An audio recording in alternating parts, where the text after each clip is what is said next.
Lagpas 40 kongresista na ang lumagda sa resolusyon na magpapaimbestiga sa umano'y extortion activities ng Peanut Gallery Media Network o PGMN. Layo nito na masiguro na hindi nagagamit ang gampani ng media upang mangikil at magpakalat ng maling impormasyon. Magbabalita si Milky Regunan.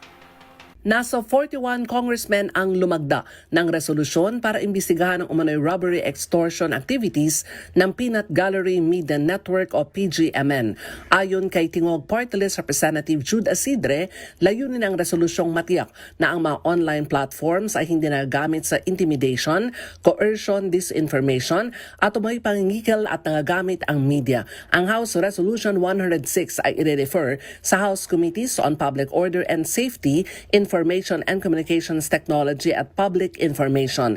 Sabi ni Asidre, kaysa tayo ng bansa sa pagpapahalaga sa malayang pamamahayag, pero ang ginagawa ng PGMN ay hindi umano journalism kundi extortion at fake news. Dagdag pa ni Asidre, kung meron umanong pananakot na damaging news materials na ilalabas pero hindi i-release kapalit ng malaking halaga, malinaw niya itong extortion. Matatandaan inaresto si Franco Mabanta, ang founder ng PGMN, at mga kasamahan nito dahil sa umano'y 300 million pesos na extortion case na isinampa ni dating House Speaker Martin Romualdez. Para sa MBC TV Network News, ako si Milky Regunan, una sa Pilipinas, una sa Pilipino.